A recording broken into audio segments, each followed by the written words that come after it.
আজকে 28 ফেব্রুয়ারি 2025 এই তারিখটি বাংলাদেশের জনগণ সব সময় মনে রাখবে এই জন্য, কারণ বাংলাদেশে গত 53 বছরে একটি বাইনারি পলিটিক্সের মধ্যে আমাদেরকে ঠেলে দেওয়া হয়েছিল। আমাদের মধ্যে কোনো অপশন ছিল না, হয় একটি না হলে আরেকটি। এভাবে করে আমরা আমাদের নাগরিক অধিকারের কথা ভুলতে বসেছিলাম। এখন একটি সময় এসেছে এবং সেই সময় করে দিয়েছে বৈষম্য বিরোধী ছাত্র আন্দোলনের নেতৃত্বে হওয়া সেই গণজাগরণ, সেই গণ অভ্যুত্থান।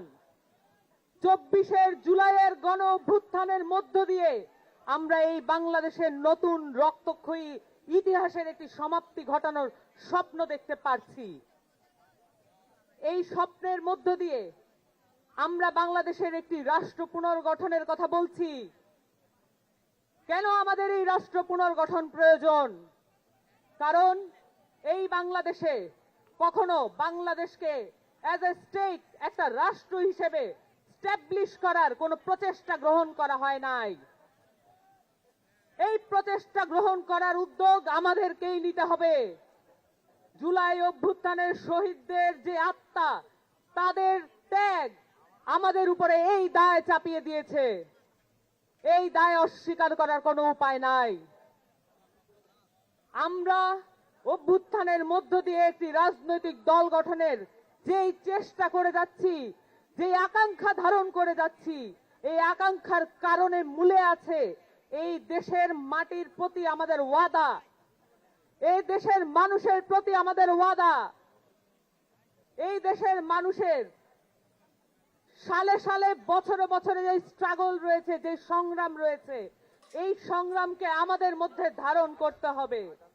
আমাদের এই নতুন রাজনৈতিক দলের যে আকাঙ্ক্ষা দেশব্যাপী আমরা দেখেছি, যেখানে মাঠে ময়দানে আমরা গিয়েছি, সেখান থেকে আমরা বক্তব্য পেয়েছি কেন আমরা রাজনৈতিক দল গঠনে এত দেরি করছি। আমাদের রাজনৈতিক দল গঠনের যে আকাঙ্ক্ষা আমরা দেখেছি মাঠে ময়দানে, সেটাকে সংগ্রহ করার জন্য আমাদের প্রত্যেকটি কর্মী, প্রত্যেকটি নেতা মাঠে মাঠে ছুটে গিয়েছেন। জাতীয় নাগরিক কমিটি এবং বৈষম্য বিরোধী ছাত্র আন্দোলন প্রত্যেকটি থানায় থানায়, ওয়ার্ডে ওয়ার্ডে ছড়িয়ে গিয়েছেন। আমাদের একটি নতুন রাজনৈতিক দল এজন্য প্রয়োজন, কারণ বাংলাদেশকে রাষ্ট্র হিসেবে গঠনের কোনো উদ্যোগ নেওয়া হয় নাই। আমাদের নতুন রাজনৈতিক দল এজন্য প্রয়োজন, কারণ বাংলাদেশের মাটি ও মানুষের কথা বলার কোন রাজনৈতিক দল এই মুহূর্তে বাংলাদেশের মাটিতে নাই। বাংলাদেশে একটি নতুন রাজনৈতিক দল এজন্য প্রয়োজন, কারণ প্রত্যেকটি নির্বাচনে যে রক্তক্ষয়ী সংঘর্ষের মধ্য দিয়ে ক্ষমতার পালাবদল ঘটে, সেটাকে পরিবর্তন করার কোনো উদ্যোগ কেউ গ্রহণ করে নাই। আমাদের নতুন একটি রাজনৈতিক দল এজন্য প্রয়োজন, বাংলাদেশে মানুষ কোন দেশ থেকে তার ন্যায্য হিস্সা আদায় করতে পারে নাই।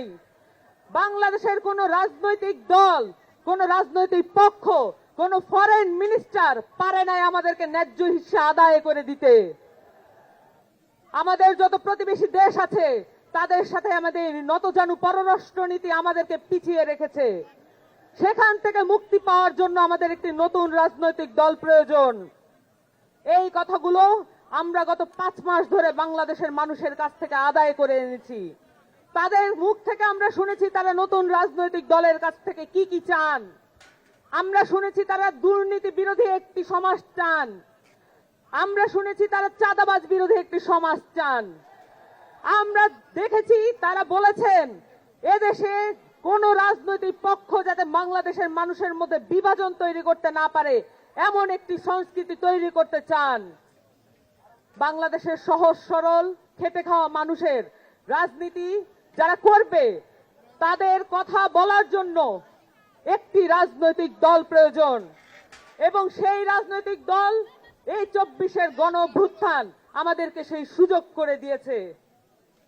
আপনাদেরকে সকলকে সাথে নিয়ে এখানে যত রাজনৈতিক মতবিরোধ যাদের মধ্যে আছে বা নেই, যাদের মধ্যে যে রাজনৈতিক নীতিবিরোধ আছে, যত মত পার্থক্য আছে এবং যত রকমের রাজনৈতিক পক্ষ আছে, সকলকে সাথে নিয়ে আমরা একটি নতুন রাজনৈতিক দল ঘোষণা করব আজকে।